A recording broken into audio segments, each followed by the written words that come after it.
Hashem's name will be blessed forever and ever. Be'ezrat Hashem. This is our Messilat Yesharim class number 24.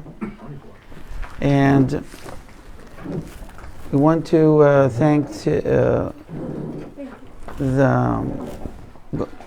Gostin's family for hosting the shul. Hashem bless you with the beautiful treats over here, and unfortunately I can't enjoy any of it, but I'm sure you will. Don't forget the blessing, the bracha. It's a blessing in the house for the host, Be'ezrat Hashem. There's a saying that says that your actions express your values, right? And I think that this is what we're going to focus Be'ezrat Hashem today. And what does that mean? That your action expresses your values.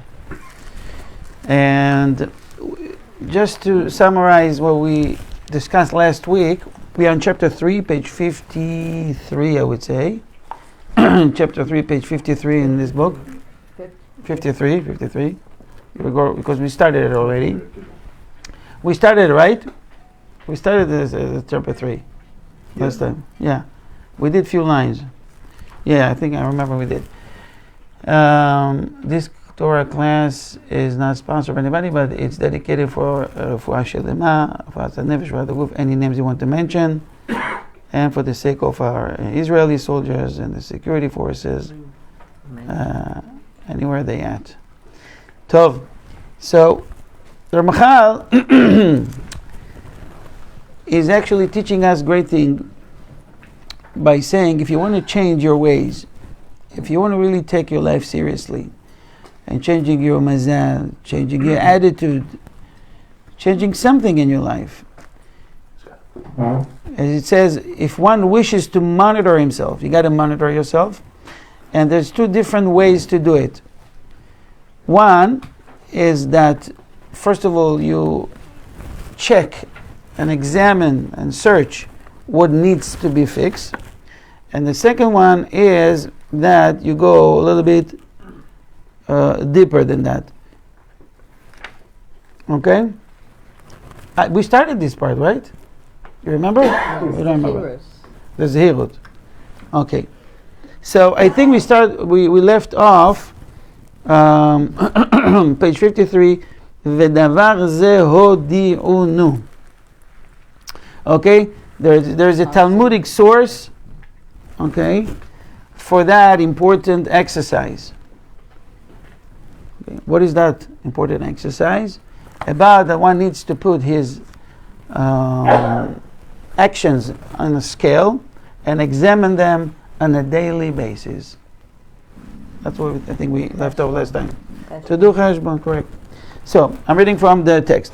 ודבר זה הודיעונו חכמינו זיכרונם לברכה באומרם. Our sages of blessed memory informed us of this requirement to examine our deeds when they stated in the Brisa of Eruvin. And this is a very strong statement. I'm sure you heard it before. There were the house of Beis Hillel and the house of Shammai. They made a whole study about it, and they brought up a question. Is it a good thing? It's pleasant that man was created or not, eventually? Well, I read it. The current rabbi of the Lubavitcher said that when the souls are told by God that they're going on earth, they're not very happy. They're what? They're not very happy. Not very happy. Yeah. What's the reason? Baruch atah Eloheinu melech haolam she'akol nihya b'dvaro. Amen. Well, that they'd rather stay in heaven with God. That's what he said. It also means they blew it. They didn't get it right. They have to come back. I also heard that there's already so many angels that Hashem said, we're going to let you be born in this world. So let's see what it says. It says the following. Okay. ודבר זה אומר, נוח לו לאדם שלא נברא יותר משנברא. It would have been, that was the conclusion, right? have been more pleasant for a person not to have been created than to have been created. After a long discussion, long day, this is the conclusion they come up to. Let me repeat that. You don't have any questions on that? It would have been more pleasant for a person not to have been created than to have been created. So what are we doing here? If it's like, it sounds like it's better, right? Pleasant. You have any questions about that? People mistakenly think that the statement, the verse says it's good or bad. Yoter tov or lo tov. Ken tov, lo tov. But it actually says noach, pleasant. What's the difference between good or bad or no? To the person that was created. It didn't say that it's good. If Hashem created humanity, created Adam, and it says at the very end that was good. All the creation was good. So obviously by creating him is good. But what does that mean? It's pleasant or not pleasant? Enjoyable Is it? Or not enjoyable? I'm going to repeat that. Yeah. It would have been more pleasant for a person not to have been created than to have been created. Let's see the comment down and think about it. Although the entire purpose of creation was to benefit man, as Rachel explained at the beginning of chapter 1, the Gemara means that a person does not appreciate the value of his having been created, caught up in temptation and desire. Man finds it difficult to comprehend the goodness of his situation. It looks like we were created and we're missing the whole point.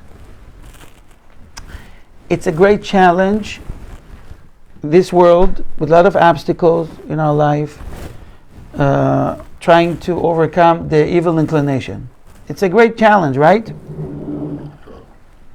About what we've learned already in the Kiddushin Daf Lamed, page 30, in the Tractate Kiddushin, what we've learned, it's kind of like a father goes with his daughter very close to reach to a bridge,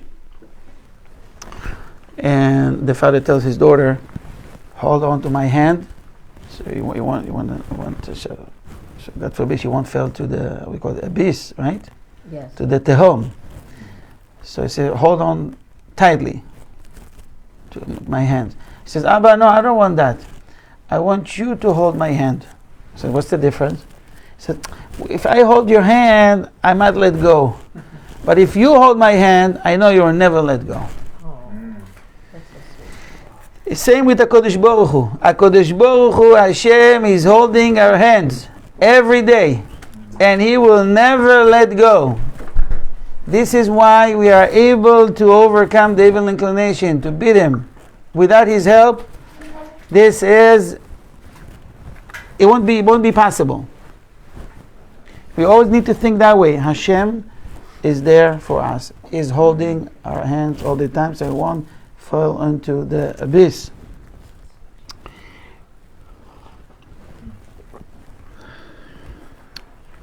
So, first, it doesn't say if it's good or bad. The quote is in Noach. Noach is like the Parshas Noach, right? What does that mean, Noach? Noach, it's not, let's say, Noach, it's pleasant, right? Give me another translation for Noach. Comfort. Comfort or comfortable. Better off. Better off. No comma. I would go with comfortable. Sometimes life are not so comfortable. I'm sure each and everyone here in this room can agree with me.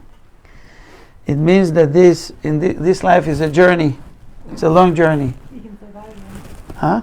The Huh? expression, you can say that again. Can say that again, right? Sometimes we got to do mitzvot that we don't feel so much comfortable with. Can someone give me an example of a mitzvah that you feel a little bit difficulty, that you feel it's difficult? Any example? When you see a good piece of food and you can't eat it. Very good. You can't eat it from whatever reason. What reason? Either it's not kosher, but it looks really tasty. Or it's dairy and you actually have the 6 hour didn't pass yet. Remember I told you the story about it is the power of Torah. A person that decided one day to do to go with a diet. So he's been working really hard to avoid certain food. His family owns a bakery. It's a true story in Haifa. So they own bakery, and obviously you understand, tasting here, tasting that. Be careful. So he decided he's trying to avoid. He has become almost diabetic, big problems. Baruch Hashem, great success for long weeks. One day he was supposed to do a delivery to another place in the north, and the smell in the car and the van was unbearable. So much goodies, and burekas, and pizzas, and good cakes, and he's delivering it. So he said, I'm going to step aside, and I'm going to try to love it. You know that in Kabbalah it says, teaches us that in the Sfarim HaKadoshim, that if you feel a taste of something that you want to, but you can't, what's the next step? What do you need to do? You can't eat it, huh? Smell.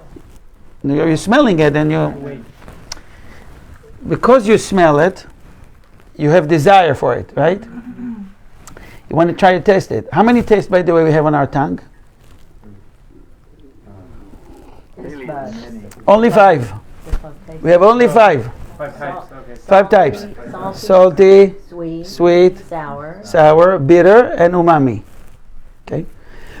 Umami is the taste of, that's the name. This is scientific. It's the taste of meat or bloodish meat. Anything else is related to the nose. See, when your nose is stuffy, you won't taste the mango.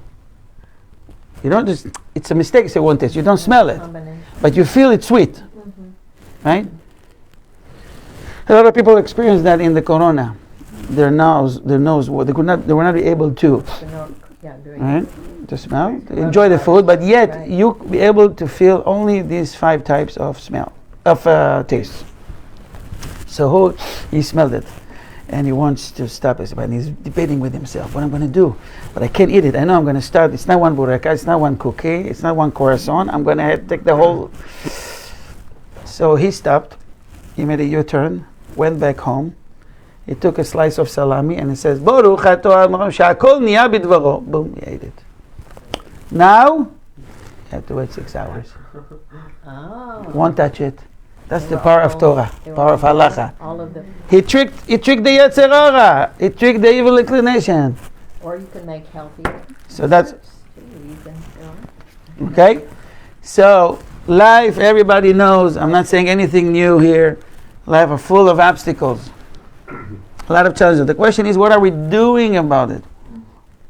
Many people recognize their problems, their errors, but did you stop for a minute to examine the situation thoroughly? And that's what the rabbi is here in this book is asking from us. Okay? And what he says that, okay? ועכשיו שנברא יפשפש במעשיו, but now that he has been created, let him search his deed. Meaning you're already here. No one asked you. We're already here. With all the problems that we have and we don't have, make it useful. Right? You have to do your time here wisely. Use the time wisely. It's like a person is already in the shul. Baruch Hashem. You prepare yourself at home. You went to the car. You came all the way. You find a parking spot. You walk to the shul. You sit down. Davening start. And you're schmoozing. You're dreaming. You're spacing. Why didn't you show up? You're already there. Use that time wisely. Daven. Chit chat outside of the shul. We've learned that more than once, that if someone is talking in the shul, and the Shulchan Aruch is very, very extreme about it, he says that you need to rebuke him really, really strongly. He is kicking away, rejecting the Shekhinah for everybody. Because someone is not taking it seriously, we're all suffering. So you're already there, you're already in the shiur. You go to a Torah class, it's beautiful, wonderful, but you fell asleep. All right? So the idea is, we're already here in this world. Let's make it useful. Let's make it beneficial for us. In which way? Which way we can do it? So I was listening to a... Hold on, I'm asking a question before you tell me what you... Let him search his About deeds. searching your deeds. What? Let him search his About deeds. searching your deeds. Okay, everybody, you're right. But the question, how you do it? When you do it? Every day. Right, so the rabbi will suggest something later through another, we'll quote from another book. But say it again? Well, you should devote your life to a life of doing mitzvot. Do as many mitzvot as you can. Correct? Doing mitzvot is a good thing, but it's not what they're talking about. And they do his do. What we focus it on right now? How to correct errors. You're doing a mitzvah, you're busy, you do a mitzvah, it's a wonderful thing, it's a must. You have to do mitzvah. Okay? But we also need to correct our errors. Are we ever stop, ever, to think about what we need to fix, what we need to rectify? No. That's the problem. Before, I think we did it last week, I'm not sure, the rabbi says, what kind of a tactic, what tactic he should use to turn away from evil and become purified of it entirely. From what? From what you're supposed to rectify. Take, for example, can you give me a bad trait that we all have challenge? Give me an example. Anger. Anger. Anger, I think it was Lashon Hara is the most common. A son came to his father and he says, Abba, you know me, I have a short fuse and I got to rectify it. I got to fix it. I've been trying for years. What should I do? I don't know. So Abba says, I'll give you some ideas. There is a Sefer Musar, a book of Musar, of ethic, that you can learn. You give in the Sefer. Try to follow these tactics. There's a book called Orchot Tzadikim, the way of the righteous. And there is a gate specifically for anger. He there gave wonderful, great ideas how to practice and to control your anger. And then he says, but I want you to do one more thing. In our backyard, we have a storage room. What I want you to do, every time you got upset, you take a nail and boom, boom, in the inside door, you put a nail. Okay, the first day you put 10 nails. He counted 10 times. So you remember that you got upset. By the time he's working, he's practicing, he's trying to control his anger.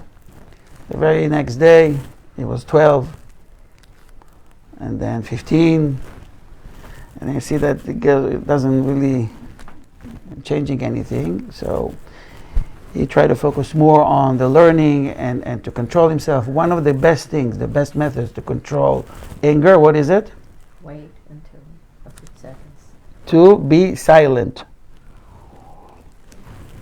Silent is one of the best remedies for anger. So he's trying to practice that. Before he responded back, before he acted, he was silent. So the next week, 5, 3, 2, 1. And after 6 months, he came to his father, Abba, I will tell you, the door inside is full. There's no more room. But I think I got it. So his father says, okay, next thing I want you to do, every time now you overcome the anger, I want you to pull out one nail. So, Baruch Hashem, 6 months, almost a year passes, and he was able to clear the entire door.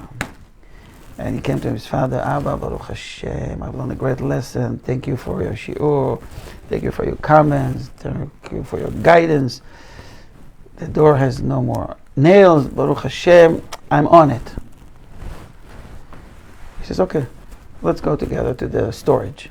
We go to the storage, open the door, and he said to him, look at the door. You see that we pull out the nails, but there's still holes in the door. Anytime you get angry at someone, you hurt someone, you might apologize later, but you made a hole in that person. You hurt someone, you hurt yourself. These holes can never be healed. A food for thought. Before you ever get upset on something. So this is one example. One example. So about someone that wants to rectify, he wants to fix, and you have to do something about it. You know, a lot of people giving a penalty to themselves. They have. I tried it with someone. They said, "Rabbi, I cannot come to shul." What happened? I wake up and then go back to sleep, and I wake up later. It's an hour later. I'm missing a lot of tefillah. So I told him, put penalty for yourself. What does that mean? It's a tzedakah box. Every time you miss tefillah, put $5. So okay, that's easy. So he started to put $5. It becomes almost $300. And then I saw that he doesn't care, but I said, the next time you put $20. And after some time, he started to notice that he was dedicating, really, he was almost making a vow, like a nether. That's what I'm going to do. He started to feel it in his bank account. I'm missing tefillah. In one hand, the money goes to a good, cause for tzedakah. But on the other hand, he didn't expect that. So he's like, it's another example of how one can trade himself and practice. If you won't do it, nothing will change. We can promise ourselves from here to the moon. If we don't do something about it, an action, it's next to impossible. Any questions? You disagree or you agree? Agree? L'chaim. Rabbi, it's like the class on Sunday. The last verse that you read it changed my mind because you just said that they cry, they named that place, Right. crying place. Right, on Shabbat you mean? Yes, on Shabbat, yes. But they didn't change. Right, didn't change. That was something that really Right. got me. It's all about changing and rectifying and fixing. Otherwise, we are the same neshama. The neshama came here for a reason. If we didn't do any change, you're just going to go back. Who knows if we'll get another chance to come back to this world? Pedro, I have a question. Go ahead. What happened to the anger? Did he repress it? Did he express it in any sort of way? I mean, 6 months of just staying silent. It's amazing. No one promised you they will be perfect 100%, but at least now you're aware of a problem, and next time you'll be more careful. That's it, but you need to train yourself. I don't know what happened with that specific person, but it was much better, that's for sure. Okay, so let's continue. So we already know that this world is a great journey, and it's not so comfortable, but we're already here. We're already in the shul, we're already in the class. So we should use that time wisely, right? Oh, and so it says the following. ועכשיו שנברא יפשפש במעשיו, but now that he has been created, let him search his deeds. ואיכא דאמרי ימשמש במעשיו. And others have taught the conclusion of the Brisa as saying, let him probe. Literally, feel his deed. There is a search and there is a probe. Probe. Let me deeply, right? Thoroughly. It's the name of an instrument that a doctor, Physically. surgeon uses when. Right. So the first is to search, and then like someone is want to buy clothing. So you go to a store, and you see a beautiful cashmere handkerchief. Cashmere. Oh, like the one. I got you. She got me a handkerchief cashmere the other day. Scarf. Thank you. Scarf. I could just Scarf, not just scarf. So, or you see a suit. Walking the shul in the cold weather. I said, Baruch Hashem, you're very considerate. Very good. Toda Rabba. my pleasure. You see a clothing, you see a shirt. First, you search for it. You examine it, and then you want to wear it. You want to try it on. So, light search and deep search. That's what we need to do. First, light search, just try to find the problems. and deep search to see how and what we need to do. We need to have a plan to fix it. Let's start with one thing. One thing, I'm telling you, if we have a whole list, we won't do anything. You know where I learned that? You'll be surprised. I learned that in a racquetball court.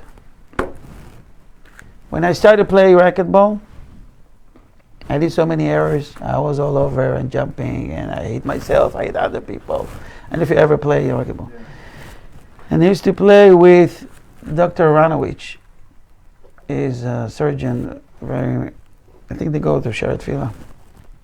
He's really top of the line, great player. And I used to play with him in the JCC at the time that I had. So he told me a few things that I'm doing wrong. And he says, focus on one. Right now, just focus on the backhand. Forget about you running here, running there. And then I was able to improve my game. First few weeks, just backhand. Second position. A month later, something else. One thing at a time. We want to fix everything today. It doesn't work like that. Fix everything, you fix nothing. Exactly. It's wishful thinking. Never happens. We're human beings. We're not robots. We're not programmed. So one thing at a time. Focus on something you are able to do, even if it's it's not the worst of your trait that you want to fix, but you know it's a good start, and build up your action. And then he says the following on the next page, page 54. Ramchal notes that a careful study of the Brisa reveals yet another dimension of proper self-analysis. ותראה ששני הלשונות הם שתי אזהרות טובות ומועילות מאוד. Now you will realize that these two versions of the Brisa present us with two excellent and extremely beneficial exhortations. Searching and probing. For the searching of one's deeds, הוא לחקור על כלל המעשים ולהתבונן בו. Means to examine the totality of one's deeds and contemplate them. הנמצא בהם מעשים אשר לא יעשו, to determine whether they include deeds that should not be done. אשר אינם הולכים על פי מצוות השם וחוקיו, that do not confirm with the commandments of Hashem and His statutes, laws, the חוקים. כי כל אשר יימצא מאלה יבערם מן העולם. For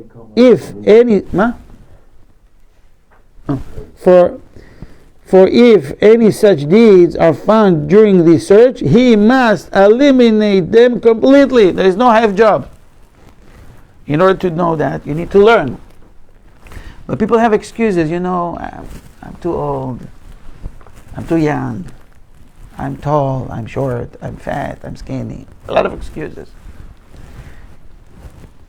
You heard about Rabbi Akiva? Yes. When did he do tshuva? He started? 40. Age of 40. He runs, Kalba Savua was a very, very rich person, property. This is how his wife, Rachel, met him. They wouldn't get married. And Kalba Savua, it's a funny name. I don't know his real name, but it's like a nickname. Kalba means kelev, means dog. Savua, what Savua means? Savea, satisfied, full. He was so rich, and he would offer a soup kitchen to people as a mitzvah of tzedakah. If you would come hungry like a dog, you would leave satisfied, full. So his nickname was Kalba Savua. And he has a daughter, Rachel. She followed and examined this guy's name, Akiva, and she knows they have a good midot. But he didn't know anything about Torah, good traits, human traits. He didn't have, he was not a Torah scholar. He wants to give his daughter to the greatest Torah scholar in that generation. And obviously he will take care of them for all their needs. She chose Akiva, it's a long story. and they live in the barn. They kicked them out of the house. They didn't want to have anything with them, and they live in the barn. Didn't have even a bed. Didn't have anything, just straw to cover themselves. One day, knocking on the door, a guy says, they open the door, a guy says, "Can you guys help me with some straw? My wife just gave birth of a baby and I need some straw to cover her." So obviously, of course, they gave it to him and says to his wife, "You see, there's some people even poorer than us. They don't even have straw to cover themselves."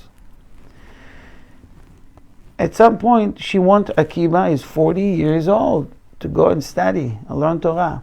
Power behind it. No, as how she was able to convince him.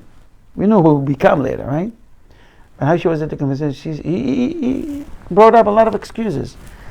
You know, you want me to start with the first graders and the aleph and the bet and how to put them together and the kamatz and the patach and the vowels. I don't mind, but sitting in such a class, they don't even have chair for my size, and it's kind of embarrassing. They're gonna have 3, 4, 5 years old there, and you're 40 years old sitting among them. I don't feel comfortable. People are gonna laugh at me, gonna mock me. What she did, what she said to him. What would you say to someone like that? In this situation, what you would say? How would you convince him that it's okay, even if people talk, don't worry about that? So you know what she did? She told them, tomorrow, remember the donkey that has this upside down hump? He has a weird back. You have a little bit, what do you call this? Sway? Sway back. They brought it, and then she put mud on that to fill up, to be flat. And she planted flowers. And she said, every day, I want you to go to the market. Most of the people walk there. Shortcut home, buying stuff from home, selling, stand there. So people, it was like exciting to see a donkey, the flowers growing on his back. So everybody stop, just check it out, take pictures, share with their friends. It was very exciting. What happened after the next day, the second day? Less people came. Third day, much less. What happened at the end of the week? People just passed by. Hey, Akiva, how are you? What happened? People got used to it. It was very exciting.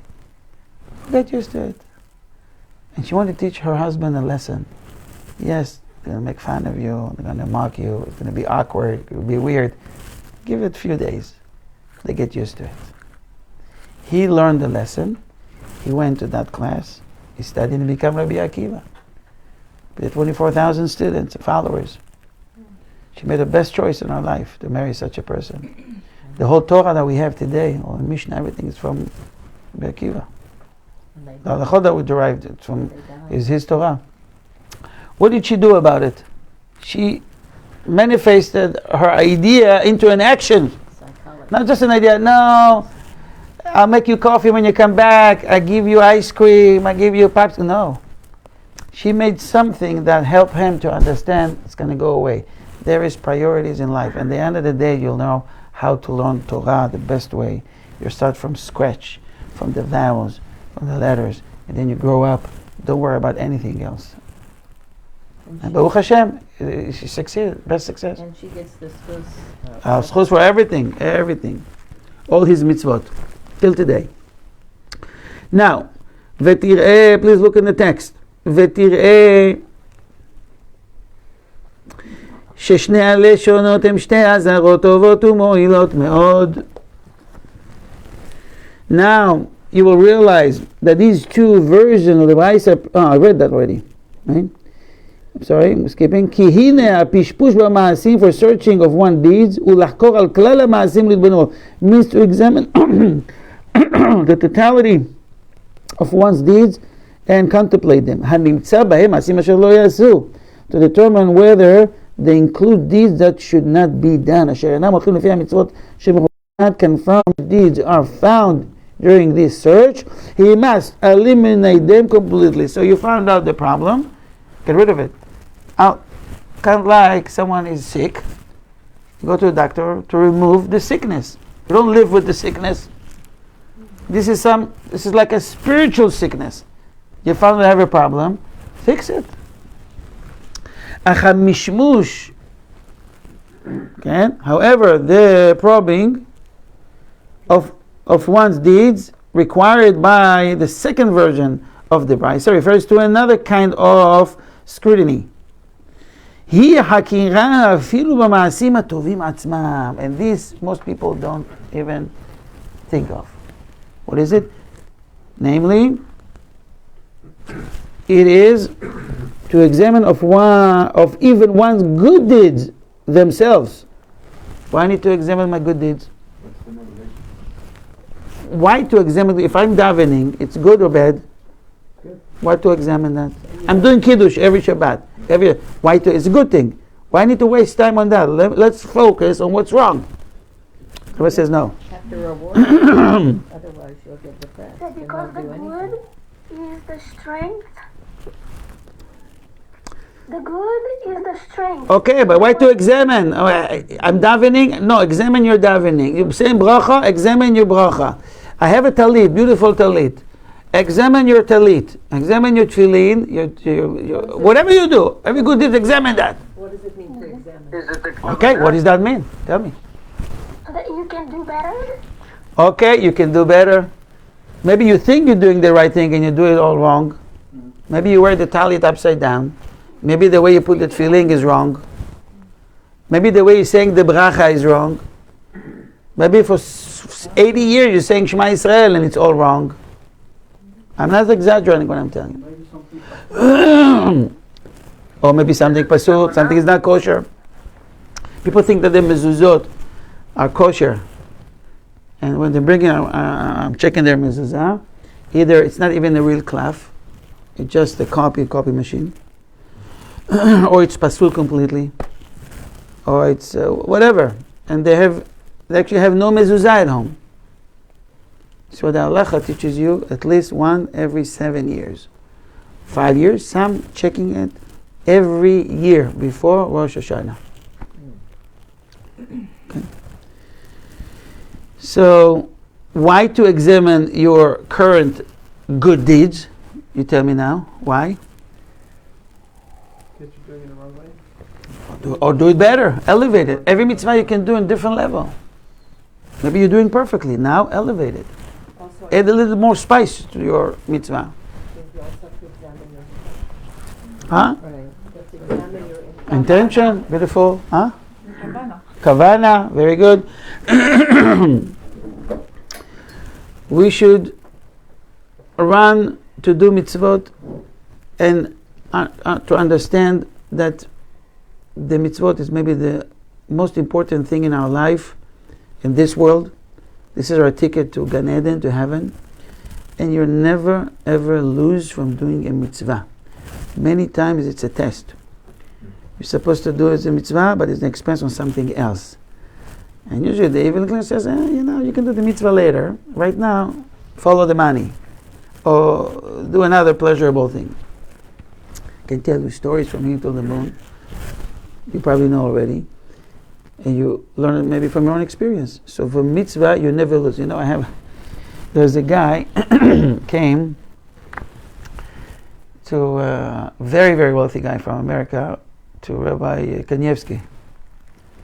And he came and says, Rabbi, I have a business meeting soon about a high rise to purchase.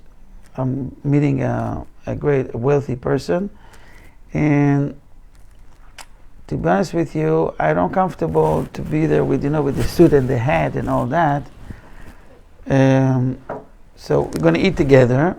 And the mitzvah says, the halacha says, before Birkas Hamazon, before the final blessing, you should get back your jacket and your hat. I don't know if you noticed that. For Birkat Hamazon, they're putting back them. It's going to look weird to them. I don't know, so maybe I can skip that. Because the Rabbi Chaim Kanievsky told them, On the contrary, you're doing a mitzvah. This is your minhag, your custom. Don't worry about them. Take your jacket, put it back, put your hat, say Birkat Hamazon. You will not lose from a mitzvah. Okay, so the rabbi says, you got to follow. They have the meeting, and they were arguing about $5 million difference to close the deal. The seller wants the extra $5 million, and they were debating back and forth. And that was the difference between them to close the deal. So at some point, he got to say Birkat Hamazon. So he went, he took his jacket, he took his hat, he started to say, B'ayim Achronim, Birkat Hamazon. As soon as he finished Birkat Hamazon, the other guy is not Jewish. He was waiting for him. When he finished Birkat Hamazon, his prayer, he said to him, you know what, let's close the deal on your numbers. He was very happy. Close the deal, they sign up, and then he says, can you tell me what makes you change your mind? So he says, well, I saw that you're taking your jacket and your hat, and I thought you were about to leave. So I said, no, for $5 million, and that's not going to break the deal. It's not a deal breaker. No. You never lose. It's just one example for a million. One example. You never lose from a mitzvah. Going back to what we said, so we need to examine ourselves, to compare it to with what? Ourselves. To compare our actions with what? Which book? How do I know that I'm doing wrong? Musar, Jewish halacha, a rabbi. You gotta have a rabbi, so they will tell you if you do right or wrong. And now, look at this. It says, Masim Tovim, Atzmam, namely, it is the examination of even one's good deeds themselves. לחקור ולראות היש בעניינם איזה פנייה אשר לא טובה או איזה חלק רע שיצטרך. Whether there is any improper motive within them. What kind of motive I would have? What motive? I'm giving tzedakah. So one wants to give tzedakah to show off. Get the name on the donor. That's a question, and now the halacha if one can put his name. But then It's debatable among the rabbi. Right. Someone wants to donate a building, a room, a library, chairs, Aron Kodesh, the Ark, whatever. Should he put his name? Was donated by Raphaeli's family, or by David Stern, or whatever name. Should you put your name on it? So it's debatable among the rabbis. Ramban, Nachmanides holds it's a mitzvah. It teaches other to give. Some says yes, some most opinion says it's good to put your name. It only depends on your intention. If your intention is to show off, better don't put your name. But it's for the sake of the mitzvah, for the sake of refuah shelema, speedy recovery, or for the sake of the soul of someone, it's a different story. When it becomes personal, to show off, look how much I have and how much I can give, it's better to reconsider your actions.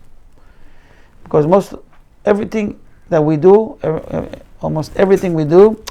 there is something we call a bias about it. To get a benefit out of it. It's hard to give donation and cover it. And there's a lot of people that says, no, I'm giving, just don't mention my name. Go ahead. Well, I just think it's good. I've actually had this question in a rabbi. Using this example, he says it can lead to like good connections being made if your name is out there. I just had a personal story to tell, which is my father-in-law. He was at Torah, and he was looking at the trees with names, and he goes, "I know this guy. Yeah. I haven't talked to him in years." And he ended up calling him. They got together for lunch, and something like they made deals for more charity together, and so I think it's good. Okay, so probably that person gave that donation for his name to be put with a good intention. Yeah. It worked out one day. Created more good. God has mysterious ways. Baruch Hashem. So, at the end of the day, is our intention. If you're doing it for the sake of the mitzvah, whatever comes out of it, it's another story. That's a good way to go. Make sense? Okay. Let's finish this part. כן, any motive within them, או איזה חלק רע שיצטרך להסירו ולבערו, or any bad component that he must remove and eliminate. 5 comments at the bottom. Examining one's mitzvot for flaws, demands, right? Flaws demands greater finesse than does rooting out improper actions. As Matnas Chelko wrote, for the mitzvah deeds themselves are praiseworthy, which can blind the person to his having performed them in a less than optimal manner or with less than perfect motives. The common example of charity can serve to illustrate this point. A person might give generously to an important cause at the cost of some personal sacrifice, but he was motivated in part by a desire for his peers to see him as a charitable person, or he did not contribute as much as he really could have, or he gave the money to the needy person in a public setting, causing the recipient's obvious appreciation. Obvious appreciation. I lost the line. Obvious appreciation to be tinged, like a painted, yeah, I know, Tainted. with an element of embarrassment. I gave this example many times. 2 people, one gave $1 to the poor, the other guy gave $100. The one that did give the $1 make a greater mitzvah because he did it with a smile, without embarrassing the other person. The one that gave the $100 just throw it, says, "Just get out of here." It says, "Take it and leave." It's better he won't give any amount with such attitude.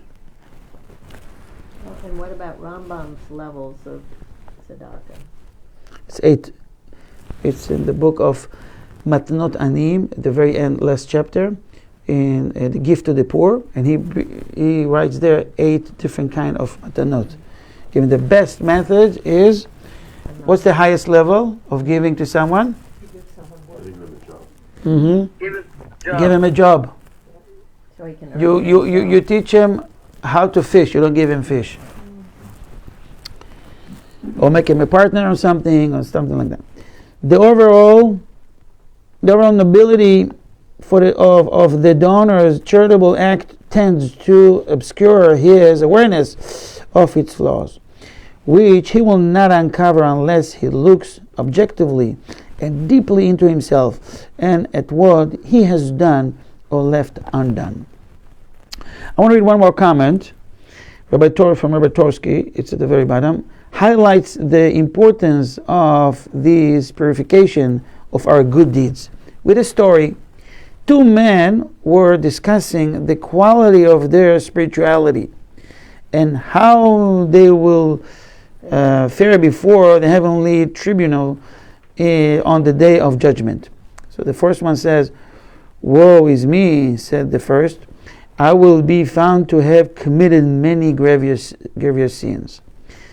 "That is not my fear," said the second, "for there is no man on earth who always does good and never sins." It's a quote from Koheles, from Ecclesiastes. "What I truly fear is the heavenly scrutiny of my mitzvot. Why didn't I perform the mitzvot properly?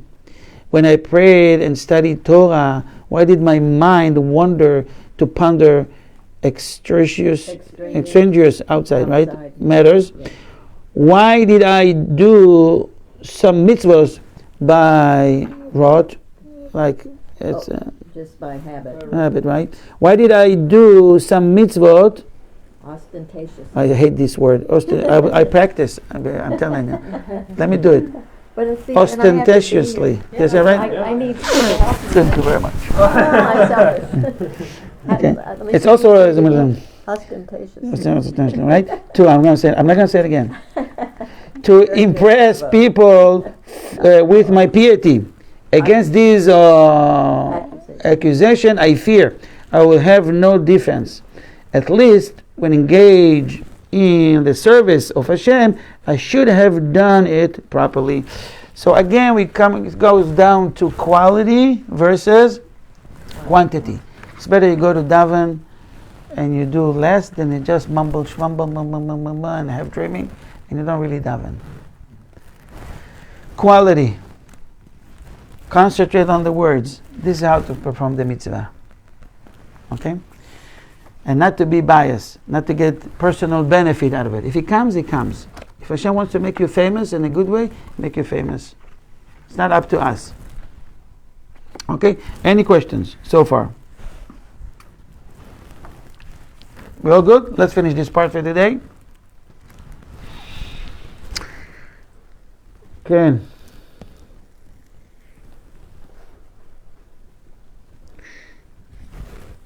Where are we at?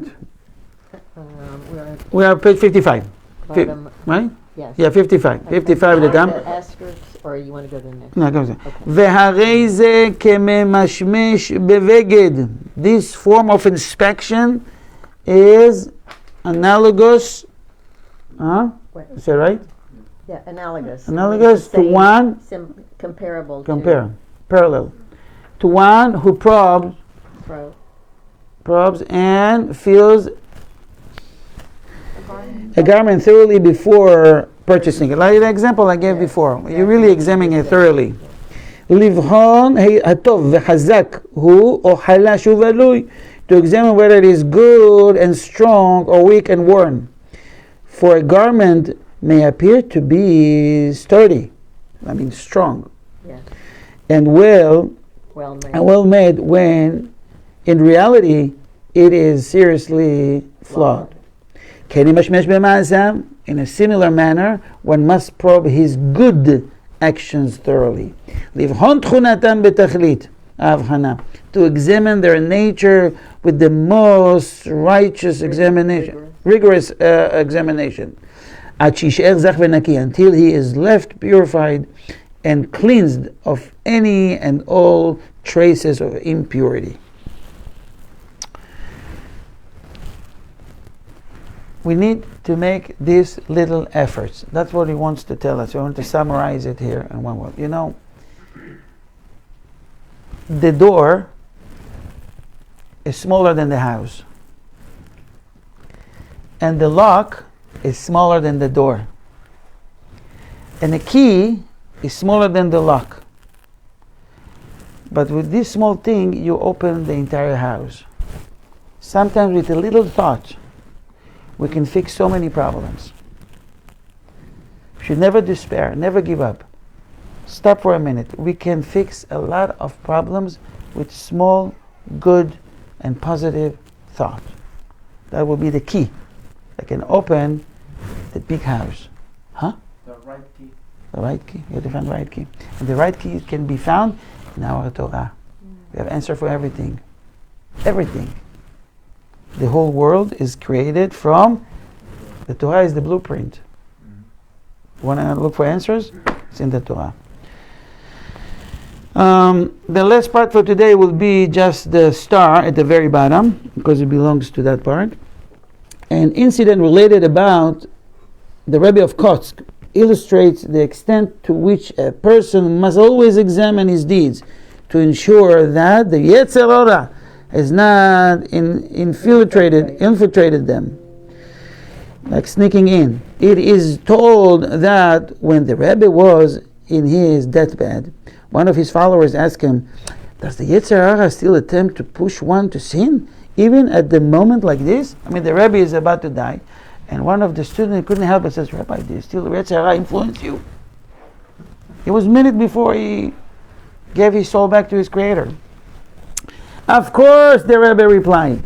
Even now, he is standing beside my bed, and is whispering into my ears, make sure to say Shema Israel in a loud and impressive manner, so that people would say that the Rebbe of Kotsk died in purity, with Shema Yisrael on his lips. Yetzer Hara knows all tactics. He knows how to downgrade mitzvah. We need to strive to have a mitzvah clean from any personal benefits, not to be biased. It's hard. We can do that. I'm doing a bracha for the sake of bracha. I'm doing a mitzvah. I'm doing tzedakah or chesed for the sake of. If we're doing chesed, so you know what? I'm helping my friends. I'm helping today. You will help me tomorrow. So you did a great mitzvah, but you're looking to get benefit out of it. You do mitzvah, don't look for medals and trophies. Forget it. Second later. This is a very important key in understanding the whole concept here. We're doing a mitzvah for the sake of the mitzvah. The Torah teaches us there's one chesed that if you do it, it's called chesed shel emes. A true, a real and sincere kindness. And you can do that only with a dead person. Bring him to burial, preparing for burial. It's called chesed shel emet. Why? Because you don't expect for return. He's dead. He's not going to pay me back. But we can do chesed shel emet even with a real live person, without expecting to get anything else in return. On behalf of Ohev Israel Foundation, I want to thank everybody. Without you guys coming to this class, we wouldn't have it. Hashem bless you this week. The great parnasah, good health. You should have shalom bayit. You have a lot of joy this week. And Hashem bless you with everything you do. And let's prepare ourselves for Hanukkah, which is right around the corner. Next Sunday night. Oh my goodness. So you can start this week practicing eating donuts. See what you like most. Don't push it because you have to work extra hours in the gym later. Shavua tov. Thank you, Rabbi, for the opportunity to do this. Thank you. Glad to see my secular education. The assistant rabbi.